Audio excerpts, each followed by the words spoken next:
Global IT के YouTube channel में आप सभी का एक बार फिर से स्वागत है। आज जो हम लोग स्टार्ट करने वाले हैं, जो हमारी फिटर फर्स्ट ईयर के लिए जो क्लासेस चल रही थी, उसका जो है पार्ट 18 सॉल्व करेंगे। इसके जो मैं आपको क्वेश्चंस करवाऊंगा, उसका पीडीएफ आपको कहाँ से मिलेगा? पीडीएफ के लिए आपको इस वेबसाइट पे विजिट करना है, www.globalit.org। कैसे करना मैं आपको थोड़ा सा बता देता हूँ। आपको अपने मोबाइल फोन के गूगल में सर्च करना है ग्लोबल आईटी। जैसे ही सर्च करेंगे सबसे पहला आपको वेबसाइट मिल जाएगा globalit.org के नाम से। इस पर आपको क्लिक करना है। क्लिक करेंगे, नया टैब कुछ इस तरह से ओपन होगा। ओपन होने के बाद आप देखेंगे यहाँ पे जो आपको ऑप्शन दिख रहे हैं, होम, हमारे बारे में ये बेट आईटी कोर्स नॉर्मली आपको यहाँ दिखाई नहीं देंगे। इसके लिए क्या करना पड़ेगा? आपको आईटी कोर्स पे क्लिक करना होगा। जैसे क्लिक करेंगे ऐसा ऑप्शन आपके सामने होंगे। फिटर थ्योरी है, फिटर थ्योरी पे क्लिक कर लीजिए, नया टैब इस तरह से ओपन हो जाएगा। नीचे को स्लाइड करेंगे, दो ऑप्शन है, फिटर थ्योरी फर्स्ट ईयर और सेकंड ईयर। हमें फर्स्ट ईयर के चाहिए, हम लोग फर्स्ट ईयर पे क्लिक कर लेंगे। फर्स्ट ईयर पे जैसे क्लिक करेंगे इस तरह से टैब ओपन हो जाएगा। नीचे को जाएंगे, यहाँ पे देखिए लिखा हुआ है fitter theory first year PDF लिखा हुआ है ना। यहाँ पे 4-5 आपका पार्ट अपलोड है। एक पार्ट में लगभग 50 क्वेश्चन है, मतलब लगभग 250 यहाँ पे क्वेश्चन वाले पीडीएफ अपलोड है। कोई भी पार्ट चाहिए, जैसे मुझे चौथा चाहिए, पांचवा चाहिए, मान लीजिए चौथा चाहिए, चौथे पे मैंने क्लिक कर लिया। जैसे क्लिक करेंगे इस तरह से डाउनलोड होकर आपके सामने खुल जाएगा। डाउनलोड का सिंबल बना हुआ, वहां क्लिक करेंगे डाउनलोड भी हो जाएगा। यहाँ पे देख रहे हैं आप, यहाँ पे आसानी से बिल्कुल क्वेश्चन देख सकते हैं। बिल्कुल क्लियर है। साथ में आप देख रहे हैं क्वेश्चन के जस्ट नीचे, यहाँ पे ध्यान से देखेंगे तो क्वेश्चन के जस्ट नीचे हम लोग आंसर भी दे रखे हैं, जिससे कि आप लोगों को मोबाइल फोन में देखने में दिक्कत ना हो। चलिए, ये बात हो गई पीडीएफ भी कैसे मिलेगा। बाकी हम लोग चलते हैं अपने क्वेश्चंस की तरफ। आज का हमारा पहला क्वेश्चन है, एक्स के रूप में चिन्हित भाग का नाम क्या? देखिए ये पार्ट दे रखा है और यहाँ पे इसका नाम पूछ रखा है। साइड में मैंने इसका जो है एक और फिगर ले रखा है, जिसमें पूरा पार्ट दिखाया गया है। हर एक पार्ट का नाम पता चल जाएगा आपको, वहां फिगर में बगल में आप देख सकते हैं सब पार्ट्स को। ठीक है, हम लोग देख लेते हैं। यहाँ पे दरअसल हमारा क्या एक गैस कटिंग वाला है। क्या है हमारा? एक गैस कटिंग वाला हमारा यहाँ पे दिखाया गया टास्क कि कैसे हम लोग किसी मेटल को गैस वेल्डिंग के द्वारा काटते हैं। जो गैस का वेल्डिंग कटिंग चार्ट होती है ना, तो उसमें कैसे हम लोग उसके द्वारा काटते हैं, तो वही चीज यहाँ पे दिखाया गया है। इस पार्ट का नाम पूछ रहा है कि इसको हम लोग क्या कहते हैं। देखिए यहाँ पे दो पाइपें आई हुई है। जो ऊपर वाली पाइप है उसमें से क्या आएगा? उसमें से आएगा हमारा ऑक्सीजन। और जो नीचे वाली पाइप है, नीचे वाली पाइप में से हमारा फ्यूल गैस आएगा, जैसे कि एसिटिलीन फ्यूल गैस। ठीक है, थोड़ा सा इसे चल नहीं रहा है। क्या आएगा? फ्यूल गैस आएगा। इसमें से नीचे वाली दो पाइपें हैं, तो नीचे वाले में से फ्यूल गैस, ऊपर वाले में से ऑक्सीजन। दो चीजें हो गई। अब यहाँ पे हम देख रहे हैं, जो यहाँ पे एक्स इसको पूछ रखा है ना, उससे पहले यहाँ पे देखिए हमारे पास क्या लगा हुआ है। यहाँ पे देख रहे हैं वाल्व लगा हुआ है। तो ये कौन सा वाल्व है? कंट्रोल करने के लिए। तो देखिए इसमें ऊपर वाले में से क्या ऑक्सीजन आ रहा है, तो जो ऊपर ये वाला हो जाएगा ऑक्सीजन कंट्रोल वाल्व हो जाएगा। क्या हो जाएगा? ऑक्सीजन, चूंकि उसको कटाई के लिए उस ऑक्सीजन को यूज करते हैं, इसीलिए कटिंग ऑक्सीजन कंट्रोल वाल्व कह सकते हैं, या सिर्फ ऑक्सीजन कंट्रोल वाल्व भी कहेंगे तो कोई दिक्कत नहीं है।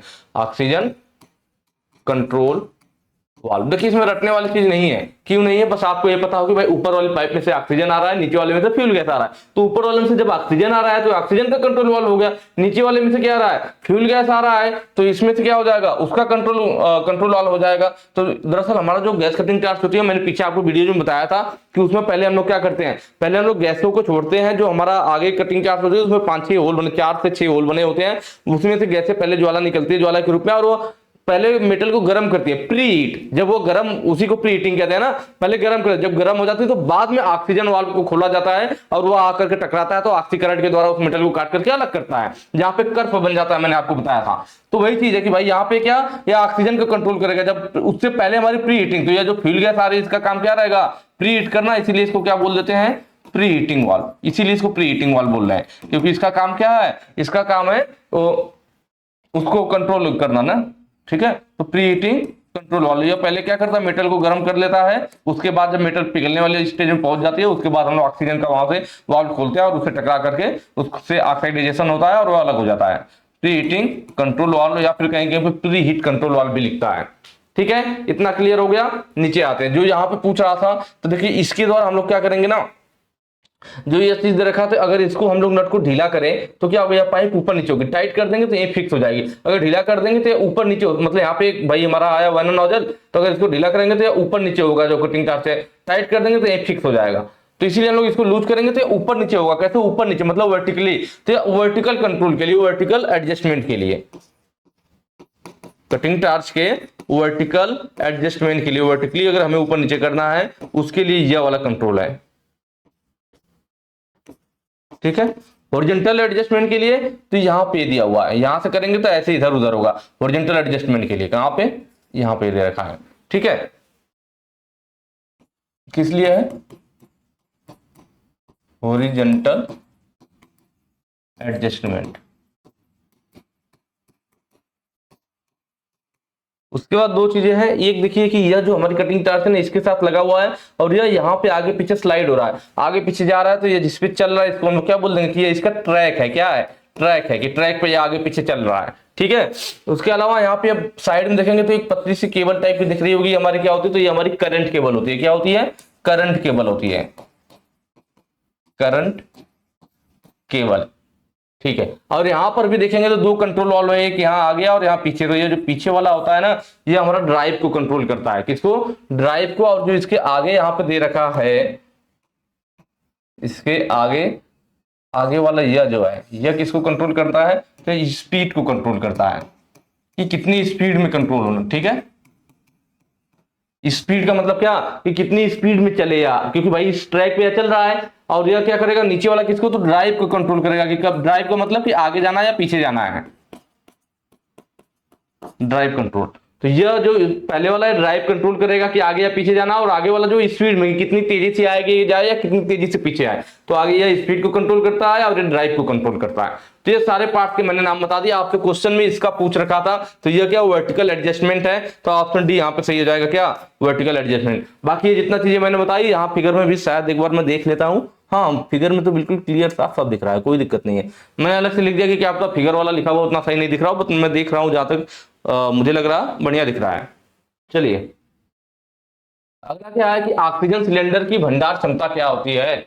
देखिए भाई हमें मालूम है गैस वेल्डिंग में ऑक्सीजन सिलेंडर और एसिटिलीन सिलेंडर दोनों को हम लोग यूज करते हैं। मैंने आपको पहचान में बताया था ऑक्सीजन सिलेंडर क्या होता है? पतला और लंबा होता है, जबकि एसिटिलीन सिलेंडर ऑक्सीजन सिलेंडर की अपेक्षा छोटा होता है। और ऑक्सीजन सिलेंडर तो हम लोग सिलेंडर में डायरेक्ट ऑक्सीजन भर देते हैं, लेकिन एसिटिलीन सिलेंडर को डायरेक्ट सिलेंडर में एसिटिलीन सिर्फ नहीं भरा जाता, क्योंकि एसिटिलीन बहुत ज्यादा इधर उधर भागती है तो सिलेंडर में नुकसान करेगी। इसलिए हम लोग एसिटिलीन को एसिटिलीन जो हमारी गैस होती है उसको हम लोग एसीटोन में घोल करके रखते हैं। किसमें? एसीटोन। मतलब जो एसिटिलीन सिलेंडर होता है उसको हम लोग हमेशा खड़ा रखते हैं।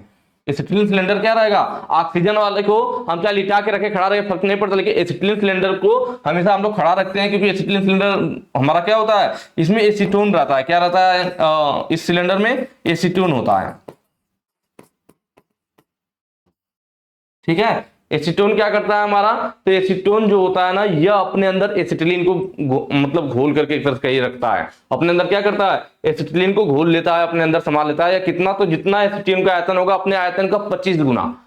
एसीटोन का जितना आयतन होगा मतलब एसीटोन अपने आयतन का 25 गुना एसिटिलीन अपने अंदर घोल लेता है, अपने अंदर डिसॉल्व कर लेता है। तो इसलिए घुलनशील एसिटिलीन बोला जाता है। तो वह एसीटोन है जो एसिटिलीन को अपने अंदर घोल के रखता है और धीरे धीरे यहाँ से छोड़ता रहता है। तो इसलिए एसिटिलीन सिलेंडर को हमेशा खड़ा रखते हैं, क्योंकि अगर एसिटिलीन सिलेंडर हमारा गिरा तो एसीटोन पहुंच जाएगा हमारा वेल्डिंग टार्च में और फिर वहां पे ब्लास्ट हो जाएगा। तो इसीलिए इसको खड़ा रखा जाता है। तो जो ऑक्सीजन सिलेंडर का मैंने आपको पहचान बताया था ब्लैक कलर का होता है, एसिटिलीन वाला हमारा मैरून कलर का होता है। ऑक्सीजन सिलेंडर जो होता है हमारा उसकी जो भंडार क्षमता होती है वो 7 मीटर क्यूब होती है। कितना होता है? 7 मीटर क्यूब होता है। 120 से 150 केजी प्रति सेमी स्क्वायर प्रेशर पे भरी जाती है। भाई केजी प्रति सेमी स्क्वायर है, क्या दाब हो गया? तो यह हमारा किसका रहता है? ऑक्सीजन सिलेंडर का दाब रहता है। कितना? 120 से 150 केजी प्रति सेमी स्क्वायर दाब पे हमारा ऑक्सीजन भरी रहती है ऑक्सीजन सिलेंडर में। जो उसका क्षमता कितना होता है? तो ऑक्सीजन सिलेंडर में 7 मीटर क्यूब इसमें जो होती है गैस आती है हमारी ऑक्सीजन। ठीक है। वहीं पे मैं साथ में आपको एसिटिलीन का भी बता देता हूं कि जो हमारी पास एसिटिलीन होती है, एसिटिलीन इसकी जो भंडारण क्षमता हमारी होती है वह कितना रहता है? तो इसकी 6 मीटर क्यूब। कहीं कहीं पे 3.5 से 8.5 दिया रहता है, पर नॉर्मली जो इसका है वो 6 मीटर क्यूब रहता है। इसका ऑक्सीजन का 7 मीटर क्यूब, इसका 6 मीटर क्यूब। ठीक है। इसमें ज्यादा प्रेशर पर नहीं, इसमें 15-16 केजी पर सेमी स्क्वायर प्रेशर पे ही गैस को भरा जाता है। इसका प्रेशर यह रहेगा। और यह किसका है? यह ऑक्सीजन वाले का प्रेशर है। ठीक है। ये सारे पॉइंट क्लियर हुआ होगा। चलिए नेक्स्ट क्वेश्चन पे चलेंगे। अगला देखिए कह रहा है कि गैस कटिंग के दौरान शरीर को उड़ने वाली चिंगारी से बचाने के लिए उपयोग किए जाने वाले उपकरण का क्या नाम है। जैसे भाई अगर आप क्या कर रहे हैं, गैस कटिंग कर रहे हैं, गैस के द्वारा कटाई कर रहे हैं, तो वहां पे चिंगारी उड़ेगी ना, मेटल पिघलेगा, छींटे उड़ेंगे, तो कहीं आपके कपड़े पे गिरेगा तो कपड़ा जल जाएगा, अंदर आप भी जल सकते हैं। तो उस दौरान पूछ रहा कि इसलिए उससे सुरक्षा के लिए जो चिंगारी उड़ेगी या गैस वेल्डिंग करते हैं तब भी हम उसको पहनते हैं, तो वह कौन सा सुरक्षा उपकरण है जिसको हम लोग पहन के रखते हैं अपने ऊपर कि चिंगारी हमारे ऊपर ना आए? तो वह क्या होता है? वह होता है आपका एप्रन। किसका? लेदर का। ऑप्शन भी सही है, चमड़े का एप्रन। यह जो फिगर है यह एप्रन का है। दिख रहा है ना, जैसे शेफ वगैरह होते हैं जो खाना बनाने, जो कुक होते हैं खाना बनाने वाले, वैसे ही तो होता है। देख रहे हैं यहाँ पे, यह दोनों धागा है और यह ऐसे गोल सा बना हुआ है, गले में डालेंगे। यह कपड़ा है इस तरह से, इसको ऐसे गले में डाल लेंगे, फिर यह दोनों धागे को ऐसे पीछे की साइड में बांध लेंगे। तो आप देखते होंगे जो कुकिंग वगैरह का दिखाता है तो इस तरह से व्हाइट सा पहने रहते हैं, तो वही एप्रन होता है। एप्रन मतलब एक कपड़ा है, ठीक है, जिसको हम लोग अपने इस कपड़े के ऊपर ऐसे पहन लेते हैं, जिससे कि कुछ भी चिंगारी वगैरह आए तो हमारे ऊपर नुकसान ना करें। तो यह किसका रहता है? या लेदर का रहता है, लेदर का एप्रन। बाकी यहाँ पे लेदर कैप दिया हुआ है, तो इस वाले फिगर में आप देखेंगे यह मैंने पूरा व्यक्ति का फिगर ले रखा है, जिसमें यह पूरा सेफ्टी गार्ड अपना पहन रखा है, सुरक्षा वाली चीजें, ठीक है। यहाँ पे देखिए पैर पे भी इसने लेग गार्ड पहन रखा ताकि पैर पे ना कुछ हो, बाकी सेफ्टी शूज पहना हुआ है। ये एप्रन है, देखिए एप्रन है ये ना, देखिए यह जो गले में है, देखिए यह गले में ऐसे डाल रखा है और ये देखिए कटिंग ऐसे, और यह दोनों जो है इन दोनों को पीछे से बांध लिया जाता है। तो एप्रन पहन रखा है। और जो यहाँ पे कह रहा था चमड़े की टोपी, तो देखिए यह स्लीव वाली लिखा है ना, कैप विथ स्लीव, यह कैप, क्योंकि भाई एप्रन हमारा क्या इस टाइप से ना एक कट है, तो एप्रन यहाँ पे आएगा और इस तरह से यहाँ पे कट, ये हमारा खुला हिस्सा रह जाएगा, यह वाला हिस्सा, यह स्लीव वाला हिस्सा, क्योंकि एप्रन हमारा ऐसे आया और यहाँ से फैल गया तो ये खुला हिस्सा रह गया, तो यह वाला हिस्सा भी ढक जाए, इसके लिए हमारा क्या, हमारे कैप में व्यवस्था रहती है, कैप विथ स्लीव। देख रहे हैं एप्रन यहाँ तक था हमारा, एप्रन हमारा यहाँ तक था, इसके ऊपर क्या आया, तो यह स्लीव हमारा कैप वाली आई, कैप जो आई वो स्लीव वाली आई, तो इस तरह से ऊपर यहाँ इसके ऊपर चली गई और ये कैप इसने पहन रखा है, कैप लगाया है विथ स्लीव, तो यहाँ पे कैप हो गया किसका, चमड़े का। फिर चमड़े के जूते, तो देखिए यहाँ पे मैंने जूता दिखा रखा है, जूता तो होता है चमड़े का, लेकिन इसके साथ में हम लोग क्या करते हैं, इसके साथ में आगे देखिए इसको टोए बोलते हैं, इस टोए पे स्टील की कप लगा दी जाती है, जूते के अगले हिस्से पे क्या लगाया जाता है, स्टील का कैप लगाया जाता है। क्यों? क्योंकि कभी कोई सामान वगैरह अगर आपको पैर पे गिर गया ना तो कटे ना, कोई कील वगैरह उसमें चुभे ना, तो इसलिए क्या होता है ऊपर यहाँ पे आगे वाले हिस्से पे ज्यादा खतरा होता है, यहाँ पे क्या लगा होता है, स्टील का कैप लगा होता है यहाँ पे, ठीक है, स्टील टोए कैप बोलते हैं। उसके बाद नीचे जो होता है, नीचे भी हमारी स्टील लगी होती है। क्यों लगी होती है नीचे वाले हिस्से में? क्योंकि अगर आप चल रहे हो वर्कशॉप वगैरह में, कोई कील कोई मेटल गिरा हो तो आपके पैरों में ना चुभ जाए, और सूज होगा तो सूज को छेद करके अंदर घुस जाएगा, इसलिए नीचे भी हमारा क्या रहता है, स्टील का इनर सोल यहाँ पे देखिए लगाया गया है, स्टील का इनर सोल डाला गया होता है जिससे कि कील वगैरह अंदर ना जाए। और यहाँ पे देख रहे थे बाहर अच्छी ग्रिपिंग के लिए ऐसे दांते टाइप के कटे हुए हैं, जिससे कि ग्रिपिंग अच्छी रहे, ऑयल वगैरह पे जल्दी स्लिप ना करे।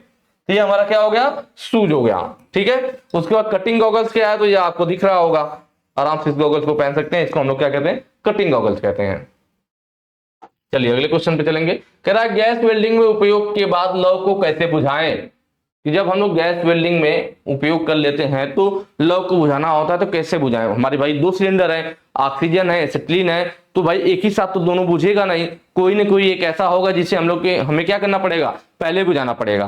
कोई ना कोई एक ऐसा होगा जिसे हमें पहले बुझाना पड़ेगा, एक बाद में बुझाना पड़ेगा, तो वही पूछ रहा है किसको पहले बुझाएं। तो देखिए उसमें हमें ध्यान देना होता है कि सिचुएशन क्या है, उसमें सिचुएशन क्या है। अगर नॉर्मल टाइम की बात किया जाए, चालू करते समय, देखिए बंद वाला पूछा है ना, मैं आपको चालू वाला भी बता देता हूं कि जब भी हम स्टार्ट करते हैं तो सबसे पहले C2H2 ऑन करते हैं, मतलब पहले मैं ज्वाला जलाते हैं, स्टार्टिंग के समय बता देता हूं ना। ये तो कैसे बुझाए की बात कर रहा है ना, जलाते समय, बुझाने की नहीं। अगर मान लो जो स्टार्टिंग में जलाया जाए, जलाते समय स्टार्टिंग में क्या करते हैं, पहले हम लोग तब अगर जला रहे हैं स्टार्टिंग में तो उस टाइम पहले क्या किया जाता है, पहले C2H2 मतलब एसिटिलीन, मतलब क्या, एसिटिलीन,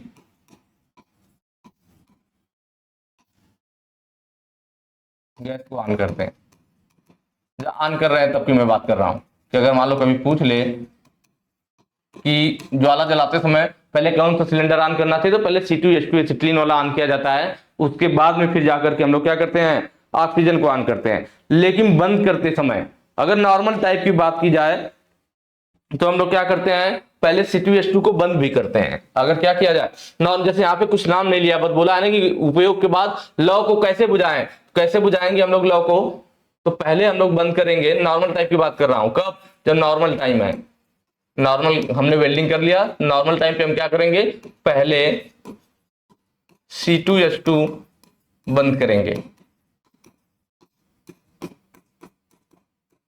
ठीक है, बैक फायर से बचने के लिए। क्योंकि जैसे पहले गैस बंद हो जाएगी, ऑक्सीजन आपका तेजी से प्रेशर मार रहा है, पहले आप एसिटिलीन को बंद कर दोगे तो ज्वाला पूरी अच्छी तरीके से जल जाएगी, आपका क्या होगा, पूरा अच्छी तरीके से जल जाएगा गैस, उसके बाद आप ऑक्सीजन बंद करोगे कोई दिक्कत नहीं। लेकिन अगर आपने पहले ही ऑक्सीजन बंद कर दिया, फिर जब आप बाद में एसिटिलीन बंद करोगे तो क्या होगा, धीरे धीरे गैस कम होगी, तो जो गैस बाहर जल रही थी वो हो सकता है कि उस गैस के साथ पाइप के अंदर आ जाए, और अंदर आ जाएगी तो फ्लैशबैक हो जाएगा, या तो ऑक्सीजन नहीं मिलेगा तो तेजी से आवाज करेगा और ज्वाला बुझ जाएगी, तो बैक फायर हो जाएगा। तो ये बैक फायर से बचने के लिए हम लोग क्या करते हैं, पहले C2H2 को बंद करते हैं। C2H2 बंद करेंगे तो ऑक्सीजन प्रेशर के साथ निकल रहा है, C2H2 आपने बंद कर दिया तो थोड़ी सी भी जो C2H2 रहेगी वो उस ऑक्सीजन के साथ बाहर निकलेगी और जलते हुए खत्म हो जाएगी, गैस नहीं बचेगी, तो रिस्क नहीं रहेगा बैक फायर होने का। ठीक है, एक तो नॉर्मल टाइम पे हो गया, पहले C2H2 बंद करते हैं। और तो इस हिसाब से इसमें पूछा भी था नॉर्मल के उपयोग के बाद लोगों को कैसे बुझाए, पहले C2H2 बंद करेंगे। देखिए यहाँ पे ऑप्शन कौन सा है, एसिटिलीन वाल्व को पहले, ऑक्सीजन वाल्व को बाद में बंद करें। ऑप्शन डी दिया है ना, ऑप्शन डी आपका सही हो जाएगा कि एसिटिलीन वाल्व को पहले, ऑक्सीजन वाल्व को बाद में। मैंने बताया ना पहले C2H2 बंद करेंगे, और यहाँ पे देखिए दिया कि ऑक्सीजन वाल्व को पहले, एसिटिलीन को वाल्व को बाद में बंद करें, तो यह भी होता है। यह सी वाला केस कब होगा, यह सी वाला केस कब होगा, जब बैक फायर हुआ हो या ज्वाला बुझ गई हो। जब बैक फायर या ज्वाला बुझ गई हो, या ज्वाला अपने आप बुझ गई हो ना, ठीक है, जब बैक फायर होता है हमारा या ज्वाला बुझ गई होती है, हम लोग उस केस में क्या करते हैं, उस केस में ऑक्सीजन वाल्व को पहले बंद कर देते हैं। आई बात समझ में, ज्वाला लुप्त हो गई हो, बुझ गई हो, तो उस केस में होता है। तो अब क्लियर हुआ होगा कि कब क्या करना है। देखिए ऑन करते समय हमें हमेशा एसिटिलीन को पहले ऑन करना, सीधी सी बात है। पहले बैक फायर कब हो जाए, पहले सिंपल याद रखिए, सिंपल क्या होता है क्वेश्चन में, देखिए बैक फायर वगैरह का या लौ गायब हो गई है, ज्वाला लुप्त हो गई, ऐसा कुछ नाम नहीं लिया, सिंपल पूछा है तो इसलिए हमने सिंपल वाला जवाब टिक किया है कि अगर हमें जब गैस ऑन करना है तो ऑन करते समय हम सबसे पहले C2H2 ऑन करेंगे, बंद करते समय भी हम सबसे पहले C2H2 ही बंद करेंगे। क्यों बंद करेंगे पहले C2H2, जिससे कि बैक फायर ना हो, बैक फायर से बचने के लिए। तो नॉर्मल समय में यही होगा, ठीक है, नॉर्मल समय पे पहले ऑन भी हम C2H2 कर रहे हैं और बंद भी पहले C2H2 कर रहे हैं। लेकिन अगर मान लीजिए आप यूज वेल्डिंग कर रहे थे और उस समय आपकी ज्वाला अचानक से बुझ गई हो, ज्वाला लुप्त हो गई हो, या फिर बैक फायर हो गया, तेजी से आवाज के साथ ज्वाला बुझ गई हो, दोनों बात एक ही है। बैक फायर का मतलब क्या, तेजी से आवाज आएगी, ज्वाला बुझ जाएगी, तो ज्वाला लुप्त हो जाए या बैक फायर हो जाए, दोनों की बात है। तो अगर बैक फायर हो रखा है या ज्वाला बुझ रखा है तो उस समय पे क्या करेंगे, तो पहले ऑक्सीजन बंद करेंगे। उसका रीजन है क्यों, क्योंकि भाई ऑक्सीजन बंद कर देंगे, क्योंकि गैस तभी जलेगी जब उसको ऑक्सीजन मिलेगा। अगर ऑक्सीजन मिलता रहेगा तो भाई बैक फायर है, तो उसमें अगर थोड़ा भी इधर होगा तो बैक फायर होने का या फ्लैश बैक हो जाता है। बैक फायर की वजह से हमारा फ्लैश बैक होने का भी चांस रहता है। फ्लैश बैक मतलब ज्वाला अंदर जलने लगती है, तो इसलिए पहले ऑक्सीजन ही बंद कर देते हैं कि गैस वाला आग वाला काम खत्म हो जाए, फिर एसिटिलीन वाल्व को बंद करते हैं। तो दोनों क्लियर हो गया होगा कि कब पहले किसको बंद करना है। ठीक है, चलिए आगे चलेंगे। आगे कह रहा है कि आर्क वेल्डिंग के दौरान ध्वनि प्रभाव क्यों गुनगुनाते हैं। कि जब आर्क वेल्डिंग कर रहे होते हैं ना, तो कभी कभी क्या होता है, ध्वनि प्रभाव गुनगुनाने का मतलब है कि उसके ज्वाला से आवाज, कभी कभी अपने घरों पर भी देखा होगा, गैस तेज करते हैं, नई नई जब गैस भरी रहती है तो क्या होता है, बहुत तेज लपट निकलती है और उसका आवाज आता है, सो आवाज करेगा ना जब तेजी से लपट, जब लंबी लपट आती है। छोटी अगर आप गैस को कम जला रहे हैं तब आवाज नहीं आएगा, पर गैस को अगर आप तेज कर रखे फुल पे तब वो तेज लंबी ज्वाला जलेगी, लंबा आर्क बनेगा एक तरह समझ लीजिए, तब आवाज आता है। तो वही चीज यहाँ पे कह रहा है कि आर्क वेल्डिंग के समय जो ध्वनि प्रभाव क्यों गुनगुनाते हैं। ठीक है, कि लॉन्ग आर्क बन गया है, स्पीडी वेल्डिंग है, शॉर्ट आर्क वेल्डिंग में, नॉर्मल आर्क में। देखिए इसमें हमें लॉन्ग आर्क लेंथ कब बोलेंगे और शॉर्ट कब बोलेंगे और नॉर्मल कब बोलेंगे, तीनों हमें जानना जरूरी है, इससे क्वेश्चन आते हैं। क्योंकि लॉन्ग आर्क लेंथ कब बोलते हैं, जब हमारा क्या इलेक्ट्रोड का जो डाया, इलेक्ट्रोड आपको दिख रहा है यहाँ पे इलेक्ट्रोड है और यह जॉब है, तो जो इलेक्ट्रोड का डाया है लॉन्ग है ना, लॉन्ग आर्क, ठीक है, इलेक्ट्रोड डाया जो हो हमारा क्या हो जाए, बड़ा हो जाए, किससे, आर्क लेंथ, नहीं इलेक्ट्रोड डाया, बाद लेते हैं एक सेकेंड, जो इसका आर्क लेंथ है ना, आर्क लेंथ बड़ी हो जाए, किससे, इलेक्ट्रोड डाया से,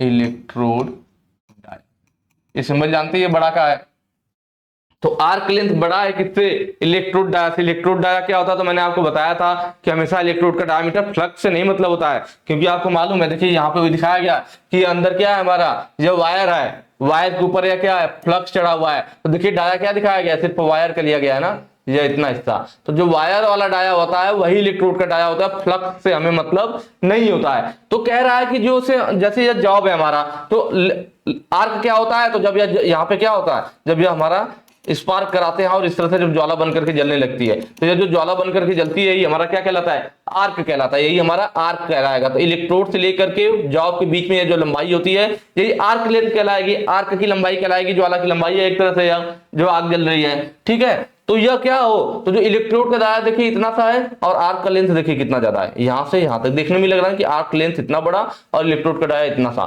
भाई हमें इससे फ्लक्स से नहीं मतलब है, यह फ्लक्स चढ़ा हुआ, फ्लक्स से नहीं मतलब है। जो कोर वायर है उसका जो डाया होता है वही इलेक्ट्रोड डाया होता है। तो हम देख रहे हैं कि इलेक्ट्रोड की डाया से आर्क की लंबाई ज्यादा है, तो जब आर्क की लंबाई इलेक्ट्रोड की डाया से ज्यादा हो तो वह कहलाती है हमारी क्या, लॉन्ग आर्क कहलाती है। और इसमें जो होता है हमारा लॉन्ग आर्क जब बनता है ना, तो इसमें हमारा वोल्टेज ज्यादा होता है, क्या वोल्टेज,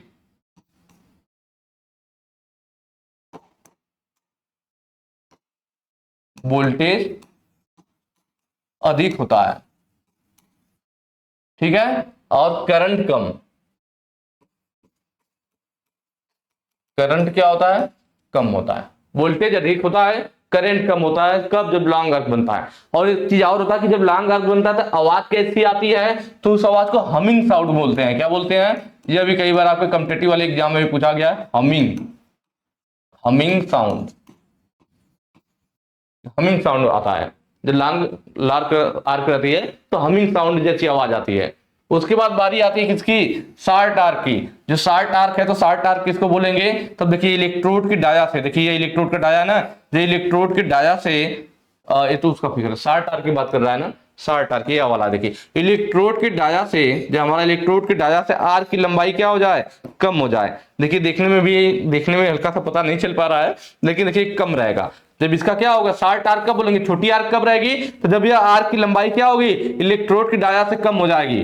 क्या हो जाएगी, जो आर्क लेंथ होगी, आर्क लेंथ होगी वह क्या होगी, कम होगी इलेक्ट्रोड की डाया से। मतलब आप कह सकते हैं इलेक्ट्रोड डाया बड़ा होगा, इलेक्ट्रोड डाया, यहाँ पे आर्क लेंथ बड़ा था, इलेक्ट्रोड डाया छोटा था, यहाँ पे इलेक्ट्रोड डाया बड़ा है, आर्क लेंथ। जब इलेक्ट्रोड का डाया ज्यादा हो और आर्क लेंथ की लंबाई कम हो, तब उस केस में क्या होता है हमारा, उसको शार्ट आर्क बोलते हैं। क्या बोलते हैं, शार्ट आर्क, या शार्ट आर्क हो गया, ठीक है। और इसमें जो होता है हमारा क्या होता है, करंट अधिक होता है। इसमें क्या होगा, करंट अधिक होता है और वोल्टेज कम होता है, वोल्टेज कम होता है। और शार्ट आर्क में जो हमारी आवाज आती है ना, जैसे उसमें हमिंग साउंड आ रही थी, इसमें पॉपिंग की साउंड आती है। कैसे साउंड आती है, पॉपिंग की, पॉपिंग साउंड आता है। किसके बारे में हो गया यह हो गया शार्ट आर्क लेंथ के बारे में। समझ जाएंगे कि जब भाई हमारे इलेक्ट्रोड की डाया से आर्क लेंथ ज्यादा है तो लॉन्ग आर्क, इलेक्ट्रोड की डाया से आर्क लेंथ कम है तो शार्ट आर्क।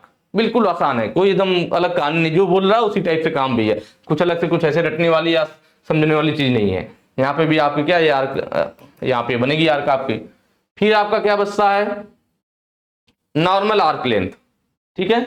इसके आगे वाले में आप लोग देख रहे होंगे नॉर्मल आर्क लेंथ। नॉर्मल वाला कह लीजिए करेक्ट वाला, इसमें क्या होता है, वोल्टेज और करंट दोनों हमारे बराबर रहते हैं लगभग ना। नॉर्मल वाला में क्या होगा कि इसमें जो होगा आपका ना, आर्क लेंथ इलेक्ट्रोड के डाया के बराबर।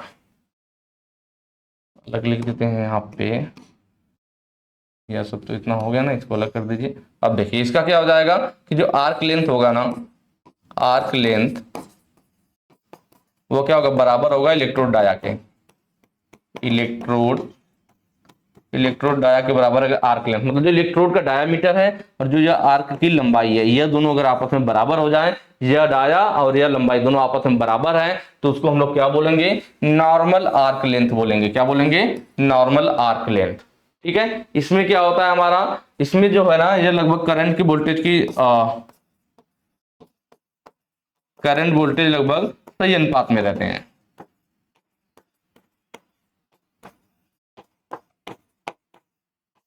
ठीक है। और इसमें अगर साउंड की बात किया जाए, इसकी साउंड कैसी रहती है, तो स्टडी शार्प, स्टडी शार्प, ठीक है। Cracking sound.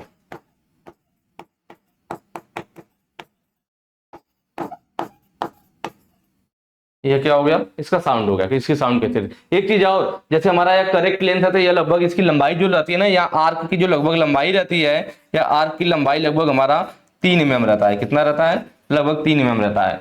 जबकि जो हमारा शार्ट आर्क है ना, तो यह इसमें लगभग 2 mm पे लगभग जलता रहता है, लेकिन अगर 1.5 mm से कम होने पे यह बुझ जाती है। आर्क कब बुझ जाएगी, क्योंकि 1.5 mm से कम करेंगे या जॉब के साथ चिपक जाएगी, आर्क बुझ जाएगी। कहने का मतलब है शार्ट आर्क में क्या होगा, 1.5 mm,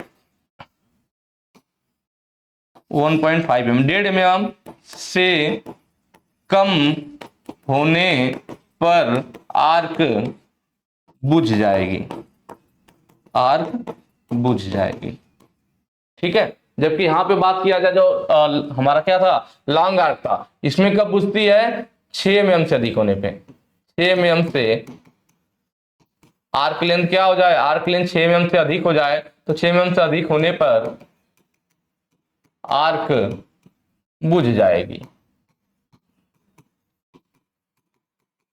ठीक है। तो ये देखिए मैंने आपको पूरा एकदम डिटेल में सबका सब चीजें बता दिया है। अब इससे ज्यादा आपके एग्जाम में क्वेश्चन कुछ नहीं आने वाला। अगर आपने इतना पढ़ लिया तो कुछ भी क्वेश्चन बना ली इसी में से आएगा। ठीक है। तो यहाँ पे बोला था आर्क वेल्डिंग के दौरान ध्वनि प्रभाव क्यों गुनगुनाते हैं। तो भाई आपने देखा है ना कि जब ज्वाला आप गैस का, आप इसको रटिए मत, गैस का अपने घर पे एग्जांपल लीजिए, नहीं है तो एक बार आप गैस जला के देख लीजिएगा। जब गैस को आप कम करते हैं तो फिर वहां से आपको गैस की आवाज नहीं सुनाई देगी, धीरे धीरे आराम जले। पर जैसे ही आप गैस को फुल पे करेंगे तो ज्वाला उसकी बढ़ जाती है लंबी, और उसके बाद जैसे सो आवाज आने लगती है, आवाज आने लगती है ना, तो फिर ध्वनि प्रभाव क्यों गुनगुनाता है, जब आर्क की लंबाई एक तरह से कह लीजिए बढ़ जाती है। तो ऑप्शन यहाँ पे सही ये हो जाएगा कि लॉन्ग आर्क लेंथ। ठीक है। चलिए नेक्स्ट क्वेश्चन पे चलेंगे। अगला कह रहा है रीमर में एक्स के रूप में चिन्हित कोण का नाम क्या है।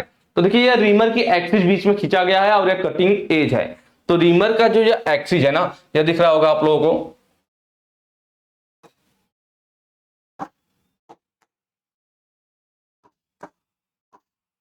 इसका यार शायद मैंने फिगर नहीं लिया है, एक सेकंड रुक जाइए देखता हूं मैं, अगर फिगर मिल जाता है तो ज्यादा आसान रहेगा समझने में। चलिए फिगर ले लिया मैंने, अब सही रहेगा, अब सारी चीजें क्लियर होंगी। देखिए यहाँ पे जो दे रखा था, जो फिगर में आपके दे रखा है, क्या दे रखा था कि भाई यहाँ ये एंगल पूछ रहा है, यहाँ पे इसका देख रहेंगे जो डॉट डॉट सीधी लाइन खींची गई, ये क्या है, तो ये हमारी ये क्या, एक तरह समझ लीजिए एक्सिस है इसका। ठीक है। क्या है हमारा, एक तरह से इसका एक्सिस है रीमर का, और जो दूसरा लाइन यहाँ खींचा गया, देखिए ये एक्सिस हो गया हमारा रीमर का। ठीक है। क्या हो गया, एक्सिस हो गया। ठीक है। और यह क्या हो गया हमारा, कटिंग एज। तो कटिंग एज, जो रीमर का कटिंग एज है उससे और एक्सिस, इसके बीच का एंगल ही ये हमसे पूछ रहा है कि यह जो एंगल है हमारा यह क्या होता है। तो रीमर के एक्सिस और कटिंग एज के बीच जो एंगल बनता है उसको हम लोग क्या कहते हैं, उसको हम लोग कहते हैं हेलिक्स एंगल। ऑप्शन सी आपका सही हो जाएगा। उसको क्या बोला जाता है, हेलिक्स एंगल बोला जाता है। जबकि रेक एंगल की बात करें तो रेक एंगल का फिगर आपको इसमें दिखेगा। यह देखिए जो रीमर है ना, यह रीमर देखिए है, ठीक है, रीमर इस टाइप से होता है, तो ये इसके नीचे वाला हिस्सा दिखाया गया। रीमर भाई गोल सा है ना, तो डायमेट्रिकल वाला फिगर दिखाया गया, 82 वाला फिगर दिखाया गया, ये नीचे से गोल वाला फिगर, गोल टाइप का चक्र दिख रहा है। तो इस रीमर को आप खड़ा कर दीजिए और नीचे वाला फिगर ये दिखाया गया है। ठीक है। रीमर का काम क्या है, थोड़ा सा ये भी देख लेते हैं। भाई रीमर आप जानते हैं जब कोई ड्रिल होल किया जाता है, ड्रिल से होल करने के बाद उस होल को फिनिश करने के लिए रीमर का यूज किया जाता है। ड्रिल से होल करने के बाद उस होल की फिनिशिंग करने के लिए रीमर का यूज करते हैं हम लोग। चलिए रेक एंगल, तो इस वाले फिगर में आप देख रहे होंगे, तो यह देखिए जो ये कटिंग एज है, ये सब आगे वाले क्या है, ये कटिंग एज है, और ये जो ग्रुप टाइप का बन रहा है फ्लूट है। जब कटाई करेगा तो चिप्स इसमें आकर के इसी फ्लूट से बाहर निकलेगा। तो फ्लूट का एक काम ही होता है, तो ये कटिंग एज हो गया। तो कटिंग एज और यह हो गई हमारी क्या, उसकी रेडियस हो गई हमारी। ठीक है। कटिंग एज की, तो कटिंग एज की रेडियस से कहां से लिया जाता है हमारा, जो हमारा फ्लूट हो गया, सॉरी जो रेक एंगल है हमारा, फेस और कटिंग एज की जो रेडियस होती है, तो ये हमारा क्या हो गया, ये हमारा फेस हो गया और ये कटिंग एज की रेडियस हो गई। तो देखिए फेस से लाइन ये सीधी खींच दी गई और कटिंग एज का जो रेडियस है, इनके बीच जो एंगल हमारा बनता है, यह जो एंगल हमारा बनता है यही हमारा क्या होता है, रेक एंगल होता है। ठीक है। तो रेक एंगल हो गया हमारा। और देखिए इसमें क्या, जो कटाई करेगा यह हिस्सा कटाई करेगा और यहां से चिप्स बाहर निकलेगा। जो हिस्सा कटाई करता है उसी को हम लोग फेस बोलते हैं, जब भी जो हिस्सा कटाई करता है। तो इसीलिए मैंने फेस का नाम लिया कि यह फेस से लाइन खींच दी गई और इसके कटिंग एज, भाई ये काटने वाला हिस्सा फेस पे लाइन हमने खींच दिया और कटिंग एज से रेडियस ले लिया हमने, तो त्रिज्या जो हो गया कटिंग एज की त्रिज्या और ये जो फेस था इसके बीच का जो एंगल था वो रेक एंगल। और ये हमारा क्या हो गया, पीछे वाला यहाँ पे फ्लूट हो गया। बाकी जो यहाँ पे दे रखा है ना लास्ट वाला क्लियरेंस एंगल, क्लियरेंस एंगल इसमें क्या बनता है, तो इसमें दो क्लियरेंस, प्राइमरी क्लियरेंस एंगल और सेकेंडरी क्लियरेंस एंगल बनते हैं। कैसे बनते हैं, तो जो हमारा, चलिए मैं एक बार यहाँ पे फिगर लिया हूं, इसको अभी समझाऊंगा, उससे पहले इसको देख लेते हैं जो बड़ा वाला ना। तो जो हमारा मेन होता है ना, इससे जो फिगर है, तो इसका जो कह लीजिए इसका परिधि जो हमारे ये गोल में बना हुआ ना, नीचे वाला हिस्सा हमने बनाया रीमर का, तो रीमर की ये जो कटिंग एज से जो परिधि है ना, परिधि से एक स्पर्श रेखा खींचते हैं। क्या खींच दिया हमने, स्पर्श रेखा खींच दिया।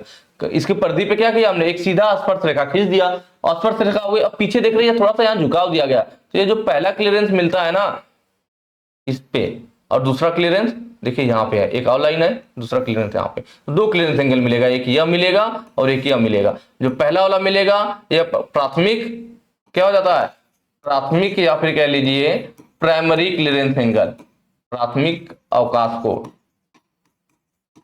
दो मिल गए ना, एक यहाँ पे थोड़ा सा दिया गया था, देखिए एक पहले यहाँ दिया जा रहा है, फिर एक यहाँ, दो बार दिया जा रहा है। तो जो पहला दिया गया था यहाँ पे उससे सीधा लाइन खींचा तो प्राइमरी एंगल, और ये जो दूसरा वाला है हमारा क्या है, ये सेकेंडरी वाला है। ठीक है, तो ये पहला प्राइमरी हो गया, और ये दूसरा वाला जो हमारा एंगल बनेगा क्या बनेगा, सेकेंडरी। सेकेंडरी का मतलब द्वितीयक, द्वितीयक अवकाश कोण, अवकाश कोण। तो वही चीज देखिए यहाँ पे भी दिखाया गया, वहां पे क्या किया, एक दांते को ले लिया गया है, और उस दांते पे देखिए यहाँ पे क्या किया, एक सीधी स्पर्श रेखा खींच दिया जो मैं किया था, और देखिए पहले दांते से इसने ऐसे सीधी रेखा खींच दी, और जो फिर दूसरा वाला जो टेपर किया गया था वहां से लाइन खींच दी। तो पहले वाले का इसने दिखा दिया क्या, प्राइमरी क्लियरेंस, और दूसरे वाले का दिखा दिया सेकेंडरी क्लियरेंस। तो दो क्लियरेंस एंगल बनते हैं, तो वही चीज यहाँ पे दिया गया है।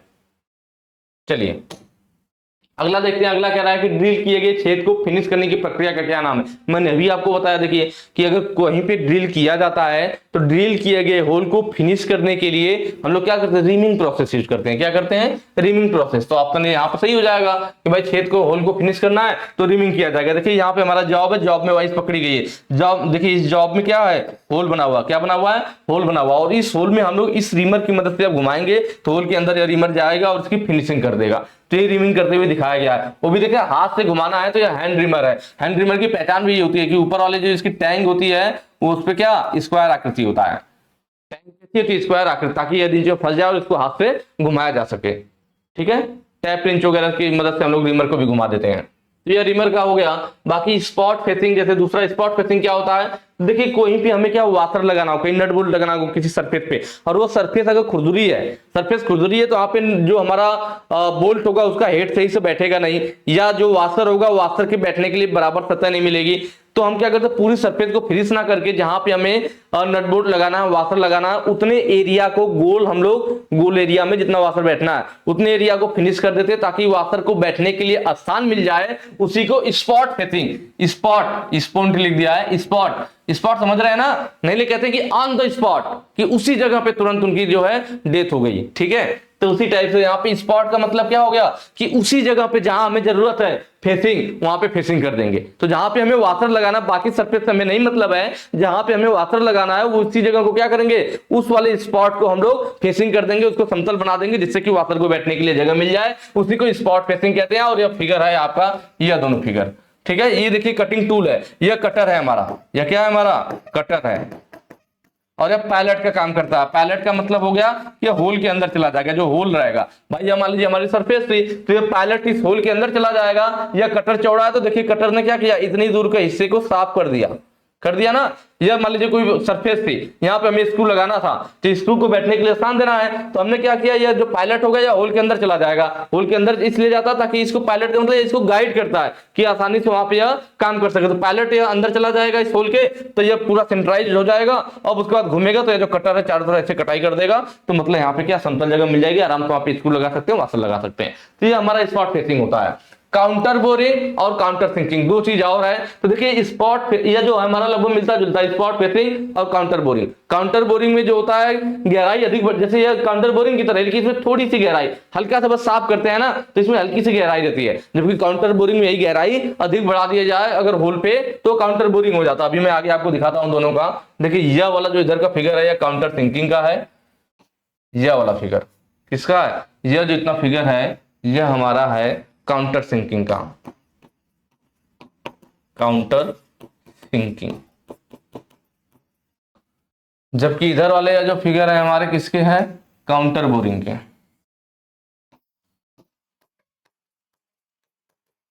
काउंटर बोरिंग, जब किसी ड्रिल किए हुए होल को ऊपरी सरफेस को बीवेल किया जाता है, किसी ड्रिल किए गए होल के ऊपरी सरफेस को बीवेल किया जाता है जिससे कि स्क्रू का हेड उसके अंदर छिप जाए, काउंटर सिंक स्क्रू का हेड उसके अंदर छिप जाए, उसका हेड बाहर ना दिखे, बाहर से बिल्कुल समतल हो जाए, उसका प्रोजेक्शन ना बने, उसके लिए काउंटर सिंकिंग करते हैं। यहां देख रहे होंगे आपको स्क्रू का हेड कैसे है, देखिए ऐसे टेपर में है ना काउंटर सिंक वाला, फिर सीधा है। तो इसलिए हम क्या करेंगे, अब इसका यह टेपर है भाई, स्क्रू कैसे है हमारा, स्क्रू इस टाइप से था, तो हमारा जो बॉडी का पार्ट होगा यह होगा ना इस तरह से। अब इसमें हमने क्या कर दिया, इसमें हमने कर दिया ड्रिल। अब हम चाह रहे हैं कि इसका हेड इसके अंदर छुप जाए, तो इसके लिए इसके ऊपरी वाले सरफेस कुछ दूर तक बीवेल कर देंगे, इधर इधर ऐसे बीवेल कर देंगे। तो अब क्या होगा, अब इसका हेड क्या आएगा, पहले होल तो सीधा था, अब ऊपर का होल इतना बड़ा हो गया, तो इसका हेड जो है यह हेड इसके अंदर आकर के बैठ जाएगा, तो इसका प्रोजेक्शन ऊपर नहीं निकलेगा। यही हमारा काउंटर सिंकिंग होता है। काउंटर सिंक हेड स्क्रू हो गया और एक काउंटर सिंकिंग होल हो गए हमारे, जिसमें इसका हेड छिप जाएगा। इसके लिए देखिए टूल इस तरह से होता है, टूल के देख रहे हैं ना आकृति कैसी है, इस टाइप से, या जब जाएगा होल में तो उसके ऊपर इस तरह से ऐसा होल बना देगा ऊपर वाला हिस्सा, मतलब होल को बीवेल कर देगा। तो वही हमारा क्या हो जाता है, काउंटर सिंकिंग हो जाता है। उसके बाद देखिए ये स्क्रू हम टाइट कर रहे हैं, बाद में देखिए ये स्क्रू क्या हुआ, इस होल में आकर के बैठ गया। अब देखिए ऊपर कोई प्रोजेक्शन नहीं है, पूरा यह सरफेस के साथ मिल गया। इसलिए काउंटर सिंकिंग किया जाता है कि उसका हेड बाहर ना निकले, प्रोजेक्शन ना बाहर निकले, ठीक है, टकराएगा नहीं किसी पार्ट से, समतल बनाने के लिए, ठीक है। काउंटर बोरिंग क्या है, तो यहाँ पे मैंने बताया ना काउंटर बोरिंग में क्या होता है, इसमें भी हेड को छिपाया जाता है, स्क्रू के हेड को इसमें भी छिपाया जाता है, लेकिन इसमें क्या करते हैं, नॉर्मल, मतलब जैसे नॉर्मल होल किया गया था, एक पार्ट था हमारा, उसमें हमने क्या किया था, पार्ट में एक नॉर्मल होल था। अब हम क्या करेंगे, इस होल की कुछ गहराई तक डाया बढ़ा देंगे, ठीक है, इनलार्ज, डाया को क्या करेंगे, इनलार्ज करेंगे, बढ़ा देंगे कुछ डेप्थ तक, कुछ गहराई तक। पहले नॉर्मल होता, हमने कुछ गहराई तक जो डाया को इनलार्ज कर दिया, बढ़ा दिया, वही हमारा क्या हो जाएगा, काउंटर बोरिंग। उसके लिए देखिए इस टाइप से टूल भी है, यह आगे पायलट का काम करता है, किसका, पायलट का। यह हिस्सा चला जाएगा होल के अंदर, बाकी ये जो कटर है यह कटाई करके कुछ गहराई तक इसके होल को चौड़ा कर देगा। तो ये हमारा क्या हो गया, काउंटर बोरिंग प्रोसेस हो गया। फिर आराम से इसका भी हेड देखिए इसके अंदर चला जाएगा। तो काउंटर बोरिंग, काउंटर सिंकिंग समझ में आया। यह होल के ऊपरी सिरे को क्या करता है, बीवेल करता है, और यह उसके डाया को बढ़ाता है कुछ गहराई तक। इसीलिए मैंने बोला था देखिए काउंटर सिंकिंग में भी कुछ गहराई तक बढ़ाया जा रहा है डाया को, और यही चीज हो रहा था किसमें, स्पॉट फेसिंग में। लेकिन स्पॉट फेसिंग में बहुत थोड़ा था, तो वही मैं कह रहा था कि हल्का सा इसमें बनाते हैं जगह देने के लिए, बैठने के लिए, जबकि काउंटर बोरिंग में गहराई ज्यादा बढ़ा दी जाती है। तो लगभग दोनों एक दूसरे से हल्का हल्का मिलते हुए प्रोसेस है। चलिए, counter boring, counter sinking, counter sinking, counter boring दोनों हो गया, ठीक है। अगला देखिए कह रहा है कि क्यों हैंड रिमर के दांतों में असमान अंतराल होता है। देखिए जो हैंड रिमर या हैंड रिमर का एक तरह से मैंने फिगर ले रखा था कि हैंड रिमर का मैंने पहचान भी बताया था कि इसके टैंक स्क्वायर होंगे, इसलिए कैसे बनाया गया है ऐसे, और दो उधर इसके टैंक कैसे रहते हैं, टैंक इसका स्क्वायर रहता है ताकि रिंच वगैरह लगा करके इसे हाथ से घुमाया जा सके। तो हैंड रिमर है हमारा, इसमें भी हमारा क्या लीड है, तो देखिए ये आगे वाली जो होती है ना, यहाँ दिखी दे रखा है कि यह जो इसका सीधा यहाँ पे ले लिया गया टेपर लीड एंगल, और ये जो टेपर है, यह टेपर है ना, यह वाला हिस्सा टेपर के बीच में और एक्सिस के बीच का जो एंगल होता है यह टेपर हो गया, और एक्सिस से सीधा लाइन खींच लीजिए तो इसके बीच में जो एंगल होता है वही टेपर लीड एंगल होता है। और जो आगे वाला देख रहे हैं ये तो बड़ा वाला हो गया, आगे भी ये छोटा सा बीवेल है ना, यह वाला हिस्सा यहाँ देख रहे होंगे, ये छोटा वाला हिस्सा है, शुरू में ऐसे है ना, ऐसे फिर ऐसे दो बार टेपर है। जो छोटा वाला टेपर होता है वो हमारा क्या, जैसे बड़ा वाला जो हो गया हमारा लीड वाला हो गया, टेपर लीड बोलते हैं बड़े वाले को टेपर लीड, और छोटे वाले को बीवेल लीड बोलते हैं। और इसका जो एंगल बनेगा ये छोटे वाले का, बीवेल वाला का, ये छोटे वाले के साथ इसका एक्सिस के साथ जो एंगल लेंगे तो बीवेल लीड एंगल होता है। यहाँ पे पूछा था कि हैंड रिमर की दांतें असमान। देखिए हम लोग दांतें को एक समान बना करके क्या होता है, असामान्य दांतें छोटे बड़े इवेंट टाइप को बनाते हैं। उसका रीजन होता है कि जब एक साथ पूरे दांतें पकड़ेंगे तो आवाज ज्यादा करेगा। अगर रिमर से जब कटाई करेंगे एक साथ पूरा दांता पकड़ेगा, एक बराबर रहेगा, तो चैटरिंग होगी। चैटरिंग का मतलब आवाज बहुत आएगा। असामान्य दांतें होंगे तो पहले छोटा कोई बड़ा, धीरे धीरे काटेगा कम मटेरियल बारी बारी से, तो क्या होगा, चैटरिंग कम होगी, आवाज कम आएगा। तो इसीलिए असमान अंतराल के दांतें होते हैं किसमें, हैंड रिमर के दांतों में असमान अंतराल होता है, अनइवन टाइप का होता है ना, इसीलिए होता है। तो ऑप्शन ए सही हो जाएगा, चैटरिंग कम करने के लिए, जिससे कि आवाज कम आए। अगले क्वेश्चन पे चलेंगे। अगला कह रहा है ट्विस्ट ड्रिल में क्लीयरेंस एंगल का उद्देश्य क्या है। देखिए जो ड्रिल होता है ना, ये हमारी ड्रिल हो गई। बाकी पार्ट के नाम मुझे नहीं लग रहा उतना वो है, आप लोग को मैंने पहले बताया भी था, तो उसको आप लोग देख लीजिएगा। ड्रिल में है ना कि ये किनारे वाला जो हिस्सा है भाई, इसको लैंड या मार्जिन कहते हैं। ये जो बारीक सी पतली उभरी हुई जो रेखा रहती है, यह क्या कहलाता है हमारा। और बाकी जो हिस्सा बच जाता है, ये बॉडी क्लियरेंस होता है। दिया नहीं है क्या, नहीं लिखा है बॉडी क्लियरेंस। बॉडी क्लियरेंस इसलिए देते हैं जिससे कि क्या हो भाई, आगे बस से मार्जिन वाला हिस्सा होल से टकराएगा, बाकी पीछे टेपर, तो पूरा रगड़ नहीं खाएगा। पहले उससे क्या होता, ड्रिल का इतना हिस्सा पूरा जब रगड़ खाता तो फ्रिक्शन ज्यादा होता और होल भी खराब होता, पावर भी ज्यादा लगती। इसलिए हम लोग क्या करते हैं, पीछे का ये थोड़ा सा मार्जिन है, जो पतली सी रेखा दिख रही है ना, इसको मार्जिन कहते हैं। कहीं कहीं पे क्या होता है, निम्मी में आपको लैंड और मार्जिन दोनों इसको बोल दिया कि लैंड या मार्जिन कहते हैं, जबकि जनरली होता है कि पतली वाली रेखा को मार्जिन कहते हैं और पूरे हिस्से को यहाँ से यहाँ तक लैंड कहते हैं, और इसको हम लोग बॉडी क्लियरेंस बोल देते हैं, जो मार्जिन को छोड़ करके। लेकिन निम्मी में आपको सिर्फ पतली वाली रेखा को मार्जिन और लैंड उसी को माना है। तो कभी कभी पूछता है ड्रिल का डाया क्या होता है, व्यास क्या होता है। तो यह जो मार्जिन रेखा है ना, तो दो, एक मार्जिन इधर और एक उधर भी होगा, दो होगा ना, तो दोनों विपरीत मार्जिनों के बीच की दूरी होती है। दो विपरीत मार्जिनों के बीच की दूरी, मार्जिनों के बीच की जो दूरी होती है ना, वही हमारा ड्रिल का व्यास होता है। वही हमारा क्या होता है, ड्रिल का व्यास होता है। ठीक है। बाकी यह जो यहाँ पे देखिए, यह फ्लैंक है हमारा, ये ऊपरी वाला हिस्सा जो होता है, यह फ्लैंक होता है। ठीक है। और यह जो होगा, यह कटिंग एज वाला हमारा होगा, जिसे लिप लेंथ भी कह सकते हैं। लिप भी तो यही होता है, यही हमारा कटिंग एज भी होता है। तो ये कटाई करेगा, ये वाला हिस्सा, ये हमारा क्या करता है, कटाई करता है। क्लियरेंस एंगल इसी पे डिपेंड करेगा, जब हम इसको कम ज्यादा करते हैं ना, तो अगर कम करेंगे भाई क्लियरेंस क्या होगा, अगर क्लियरेंस एंगल बढ़ाएंगे तो इसका क्या होगा, ये कम हो जाएगा इसका एरिया। क्योंकि हमारी जो ड्रिल होती है, इस चीज को नोट कर लिए होंगे आप लोग। तो यहाँ पे पूछा गया था कि क्लियरेंस एंगल का उद्देश्य क्या है। तो जो हमारी ड्रिल होती है ना, तो ड्रिल में यह क्या होगा, फिर हमारी आगे कटिंग हो जाएगी। मैं उतना सही फिगर नहीं बना पाऊंगा, तो यह देखिए हो गया हमारा। तो ये इसका क्या होता है, ये जो बीच में होता है, ये हमारा क्या होता है मेन, इसका पॉइंट एंगल होता है। लिप एंगल के लीजिए, पॉइंट एंगल के लीजिए। ठीक है। जनरली 118 डिग्री वाला हम यूज करते हैं। तो यहाँ पे बोला है कि ट्विस्ट ड्रिल में क्लियरेंस एंगल का उद्देश्य क्या है, अपरिष्कृत छिद्रों को रोके, ओवरसाइज छिद्र को रोके, किनारों के असमान कोण को रोके, ड्रिल के किनारों के घर्षण को रोके। देखिए क्लियरेंस एंगल इसीलिए दिया जाता है कि अगर क्लियरेंस एंगल नहीं रहता, तो हम जिस पार्ट में ड्रिल कर रहे होते हैं, जिस पार्ट में ड्रिल, तो ये वाला हिस्सा क्या होता है, अगर यही हमारा क्लियरेंस एंगल होता है ना, अगर नहीं होता तो ये वाला हिस्सा आके यहाँ पार्ट में घिसता, फ्रिक्शन होता हमारा। तो फ्रिक्शन ना हो, ठीक है, पावर कम लगे, इसके लिए क्या कहते हैं कि यह जो है और इसके बीच में जो एंगल रहता है, ये हमारा क्या कहलाता है, क्लियरेंस एंगल कहलाता है। तो ये जॉब क्या है, इसलिए क्लियरेंस एंगल दिया जाता है कि जिससे वो पार्ट में घिसे ना। तो ऑप्शन यहाँ पे डी से जगह, ड्रिल के किनारों के घर्षण को रोके, फ्रिक्शन को रोकने के लिए हम लोग क्या करते हैं, क्लियरेंस एंगल देते हैं। अगले क्वेश्चन पे चलेंगे। कह रहा है रिवेटिंग के लिए काउंटर सिंकिंग का कोड। देखिए रिवेटिंग ये मैंने ले रखा है ना, काउंटर सिंकिंग, भाई काउंटर सिंक वाला स्क्रू है रिविट के लिए। अगर मान लीजिए कोई रिविट लगाना है, वहां पे हमें काउंटर सिंक करना है, तो फिर लिखा है ना रिविटिंग के लिए अगर काउंटर सिंक का कोड कितना रखना चाहिए। कहीं पे रिविट को लगाना है, वहां पे काउंटर सिंकिंग करना है, तो एंगल कितना रखेंगे, तो 75 डिग्री होता है। रिविट के लिए काउंटर सिंकिंग कितना रहता है, 75 डिग्री होता है। 80 डिग्री कब रहता है, सेल्फ थ्रेड बनाने वाले स्क्रू के लिए। किसके लिए, सेल्फ थ्रेड बनाने वाला स्क्रू है। सेल्फ थ्रेड बनाने वाले स्क्रू मतलब खुद से जो थ्रेड काट लेते हैं स्क्रू, उसकी बात कर रहे हैं। सेल्फ थ्रेड बनाने वाले अगर स्क्रू हैं, तो उनके लिए जो हमारा रखा जाता है क्या, काउंटर सिंकिंग कोड, वो 80 डिग्री रखा जाता है। 90 डिग्री, ठीक है, 120 डिग्री, ठीक है। तो यह जो होता है हेड स्क्रू के लिए, किसके लिए 90 डिग्री, हेड स्क्रू और बर, जो होल पे बर आ जाता है ना, बर्स, या कह लीजिए रेसे साफ करने के लिए।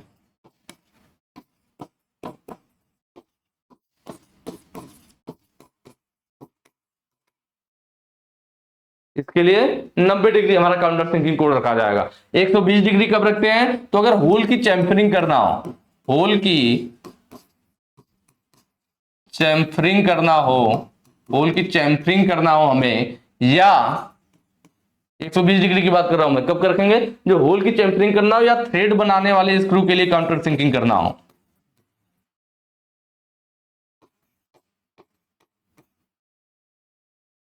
थ्रेड बनाने के लिए बर्स हटाना हो या चैम्फरिंग करना हो, सॉरी, थ्रेड बनाने के लिए,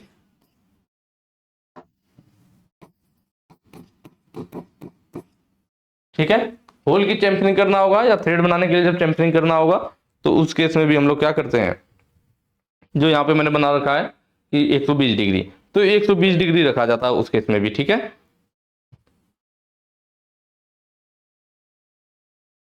चलिए अगले क्वेश्चन पे चलेंगे। अगला कह रहा है ड्रिलिंग करते समय ड्रिल के ओवर हीट होने का क्या कारण है। ड्रिल आपकी ओवर हीट हो रही है, किस वजह से हो सकती है, ड्रिल सही ढंग से पकड़ी नहीं हुई है, कारखंड सही ढंग से नहीं पकड़ी हुई है। भाई अगर ड्रिल सही से नहीं पकड़े होंगे तो घूम करके उसमें टूट जाएगी, कारखंड सही से नहीं पकड़ा होगा तब भी ड्रिल घूमेगी तो उसमें टूट जाएगी। क्लियरेंस एंगल सही नहीं है, चिप्स के कारण फ्लूइड ब्लॉक हो गई है। ठीक है, देखिए ड्रिल ओवर हीट हो रहा है तो यह भी कहीं ना कहीं एक रीजन हो सकता है कि चिप्स के कारण अगर फ्लूइड ब्लॉक हो जाएगा ना, चिप्स बाहर नहीं निकलेगा तब भी फ्रिक्शन से आपका क्या होगा, ड्रिल हीट होगा। लेकिन उससे ज्यादा यहाँ पे डिफेक्ट करेगा इसका कि क्लियरेंस एंगल सही नहीं है।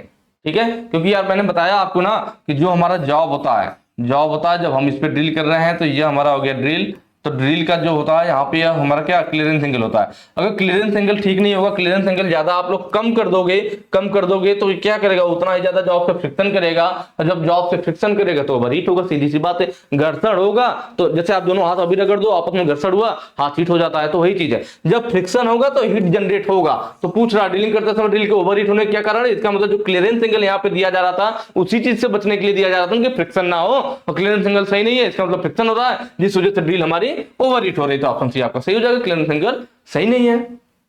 अगले क्वेश्चन पे चलेंगे। अगला कह रहा है दी गई गहराई के लिए छिद्र को बड़ा करने के लिए ऑपरेशन का नाम क्या है। देखिए दी गई गहराई लिखा है, अगर पूरा अर्थ पर हम कोई होल है, मान लीजिए इसमें क्या है, ये जॉब है, जॉब में होल है, अगर बोला जाए कि इस होल की पूरी गहराई तक हमें इसके डाया को बड़ा करना है, enlarge dia full length full depth, पूरी गहराई तक अगर हमें डाया को बढ़ाना है तो बोरिंग कहलाता है। अगर किसी भी होल की डाया को आप पूरी गहराई में बढ़ा दो, पूरा उस डाया को बढ़ा दो तो हमारा क्या कहलाएगा, बोरिंग कहलाएगा।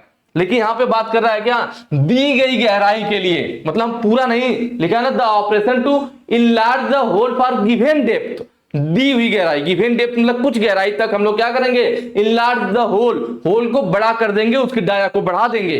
ठीक है, तो उसको क्या बोलेंगे, मैंने पीछे बताया था काउंटर बोरिंग, क्या बोलेंगे, काउंटर बोरिंग। ठीक है, यह फिगर है काउंटर बोरिंग का। देखिए हमने क्या किया, डाया को कुछ गहराई तक बढ़ा दिया जिससे कि हेड इसके अंदर आ सके, तो ये काउंटर बोरिंग होता है। ठीक है, बाकी रिमिंग क्या है, तो होल को फिनिशिंग करने के लिए ये वाला फिगर है। अभी जस्ट हम लोगों ने पीछे बात किया है स्पॉट फेसिंग क्या है, तो स्पॉट फेसिंग या क्या वाशर वगैरह को बैठने के लिए या स्क्रू के बैठने के लिए स्थान देने के लिए, अगर ज्यादा आपका खुरदरी सतह है तो उसके जहां हेड उसका बैठ रहा है, वाशर बैठ रहा है, उतना सरफेस को हम लोग क्या करते हैं फेसिंग के द्वारा साफ कर देते हैं, जिससे उन्हें बैठने के लिए स्थान मिल जाए, समतल जगह मिल जाए। काउंटर सिंकिंग हेड को छिपाने के लिए इस तरह से क्या होता है, होल के बिवेल कर दिया जाता है, होल को बिवेल कर देते हैं तो काउंटर सिंकिंग के अंतर्गत आ जाता है। चलिए क्योंकि ये पीछे हो चुका है तो ज्यादा टाइम नहीं खराब करेंगे। यदि ड्रिल का क्लियरेंस कोण अधिक है तो क्या होगा, देखिए कह रहा है कि भाई मान लीजिए हमारा क्या है, ड्रिल है, हमारा क्या है, यह ड्रिल है और नीचे हमने जॉब यहाँ पे देखिए रखा हुआ, तो अगर ड्रिल का यह क्लियरेंस एंगल, ध्यान दीजिएगा क्लियरेंस एंगल क्या है भाई, क्लियरेंस एंगल यही था ना, यहां से और यहाँ इन दोनों के बीच ही जो एंगल बन रहा था एक क्लियरेंस एंगल था। अगर आप क्लियरेंस एंगल को क्या करेंगे, बढ़ाएंगे, तो मतलब उधर का मतलब इधर, यह भी दोनों एक ही बात हो गई ना, दोनों क्लियरेंस एंगल है। तो अगर हम क्लियरेंस एंगल को बड़ा करेंगे मतलब यह वाला एंगल कम होगा, कौन सा, पॉइंट एंगल। भाई क्लियरेंस एंगल अगर बढ़ाओगे तो यह आपका क्या होगा, जो हमारी ड्रिल बिट है ऐसे है। ठीक है, क्लियरेंस एंगल बढ़ने का मतलब क्या है, यह घटेगा ना, यह घटेगा तो ड्रिल की क्या होगी, कमजोर होगी। भाई यह घटने का क्या मतलब है, ड्रिल का पतला बनेगा, जब पतला बन जाएगा पॉइंट एंगल, तो पॉइंट एंगल जितना कम ड्रिल हमारी उतनी कमजोर, शार्प हो जाएगी, मतलब तेज हो जाएगी, धार तेज हो जाएगा लेकिन कमजोर होगी। तो वही पूछ रहा है क्या कि ड्रिल का क्लियरेंस कोण अधिक है, ठीक है, तब क्या होगा, तो वही देखिए वही चीज तो बताया कि ड्रिल का अगर हम लोग क्या होंगे, क्लियरेंस एंगल एक फिक्स रहेगा, ऐसा नहीं कि अपने मन से कुछ भी डाल दो। आप क्लियरेंस एंगल ज्यादा कर दोगे तो ये सिकुड़ेगा, मतलब इसका अपने आप देखिए रटने वाली चीज नहीं है, ध्यान से समझिए कि क्लियरेंस एंगल यही है हमारा, यह क्लियरेंस एंगल है। क्लियरेंस एंगल बड़ा कब होगा, जब यह यहाँ आ जाए, मतलब यहाँ चला जाए और इधर वाला भी तब घटेगा दोनों साइड। अब देखिए हमारे पास ड्रिल इतनी पतली हो गई तो ड्रिल कमजोर हो गई ना कटिंग एज उसकी, और यही अगर क्या करेंगे क्लियरेंस एंगल कम करेंगे तो यह ऐसे फैल जाएगा, तो इसकी मोटाई बढ़ गई, मोटाई बढ़ गई तो क्या हो गया भाई, मजबूत हो गया, कम हो गया तो कमजोर हो गया। तो वही कह रहा है कि भाई क्लियरेंस एंगल कोण अधिक होगा तो क्या होगा, तो देखिए लिखा ना कटिंग एज कमजोर हो जाएगा, कटिंग एज क्या होगा, कमजोर हो जाएगा। तेज नहीं होगी, गलत बात है। तो मैंने बताया ना, जितना पतला होगा कमजोर होगा, लेकिन उसके शार्पनेस बढ़ती जाएगी, तेज होता जाएगा। चलिए अगला क्या कह रहा है, यदि ड्रिलिंग के दौरान स्पिंडल केंद्र से बाहर चल रहा हो तो क्या होगा। भाई जो ड्रिल मशीन का स्पिंडल है वो बिल्कुल सेंटर में ना घूमे, वो थोड़ा बहुत डायल हो कह लीजिए, तो थोड़ा बहुत ऐसे बार बार फेंक के चलेगा ना, अगर बिल्कुल सीधा सेंटर में नहीं चल रहा है, हमारा जो स्पिंडल है ड्रिल मशीन का वह क्या है, हल्का सा डायल है, दोलन कर रहा है, हल्का सा बाहर को चल रहा है, ठीक है, इस सेंटर में नहीं चल रहा है, तो बाहर चलेगा तो क्या होगा, पता चला आप कहीं पे होल कर रहे होंगे इस तरह से, और वो इसमें भाई सेंटर में चलता तो एकदम सही है, उतना ही होल करता है, हल्का सा बाहर को लेके चलेगा तो क्या करेगा, होल को बढ़ा देगा। तो वही कह रहा है कि ड्रिलिंग के दौरान स्पिंडल केंद्र से बाहर चल रहा हो तो क्या होगा, तो क्या होगा हमारा ऑप्शन देखिए, ऑप्शन डी जो है, over size hole are made, अधिक आकार के छेद बन जाते हैं, ओवर साइज होल हो जाएगा ना भाई, बाहर को चलेगा तो बढ़ा देगा उसके साइज को, तो ओवर साइज के होल बन जाएंगे जब वह केंद्र से बाहर चल रहा होगा। अगला देखिए, थ्रेड के एक्स के रूप में चिन्हित तत्व का नाम, देखिए ये थ्रेड दे रखा है यहाँ पे, ठीक है, यह यहाँ पे क्या थ्रेड बना हुआ, तो देखेंगे अगर यहाँ पे इस तरह से हमारा यह थ्रेड बना हुआ है, ठीक है, एक थ्रेड से, देखिए एक थ्रेड से दूसरे थ्रेड की बीच की जो सीधी दूरी होती है ना, इसको हम लोग क्या बोलते हैं, एक थ्रेड से दूसरे थ्रेड के बीच की जो सीधी दूरी होती है तो वही हमारा पिच होता है। क्या होता है, एक थ्रेड से दूसरे थ्रेड के बीच की दूरी पिच। ऊपर वाला की बात करें अगर इसका कि यह क्या है हमारा, तो ऊपर कोई चीज भाई ऊंचाई पे है, ऊपर है तो उसे शिखर बोलते हैं, शिखर का मतलब क्रेस्ट, तो यह हमारा क्या कहलाता है, क्रेस्ट कहलाता है। वहीं पे अगर नीचे की बात किया जाए कि यह क्या है, भाई ये ऊपर क्रेस्ट हो गया तो नीचे वाला क्या होगा, तो जड़ में है, भाई जो थ्रेड बन रही है सबसे ऊंचाई है या सबसे गहराई है, गहराई का मतलब जड़ में है, जड़ का मतलब क्या, रूट, रूट का मतलब जड़ होता है, ऊपर वाले को क्रेस्ट नीचे वाले को रूट, और यह क्रेस्ट हो गया यह रूट हो गया, क्रेस्ट और रूट को यह जो मिलाने वाली रेखा है इसको हम लोग बोलते हैं क्या, फ्लैंक, क्या बोलते हैं, फ्लैंक बोलते हैं। आई बात समझ में, ऊंचाई पे है तो कोई चीज ऊंचाई पे तो शिखर, शिखर का मतलब क्रेस्ट, और कोई चीज गहराई में तो रूट, उसका जड़ हो गया तो रूट, और क्रेस्ट और रूट को ये जो मिलाने वाली लाइन है इसको हम लोग फ्लैंक बोलते हैं, ठीक है। बाकी यह जो थ्रेड है ना, तो इस थ्रेड का हम लोग क्या सेंटर ले लेंगे, सेंटर लाइन जो थ्रेड बन रही है, वैसे नीचे भी जो हमारी थ्रेड बनेगी,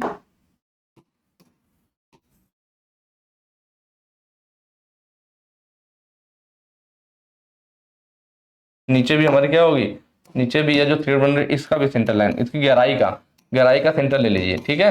तो यह जो इनका हमारा यह बीच में यह जो डाया तैयार होता है, इसके बीच में यह हमारी जो लाइन खींच देगी इसको पिच डाया कहते हैं, क्या बोलते हैं,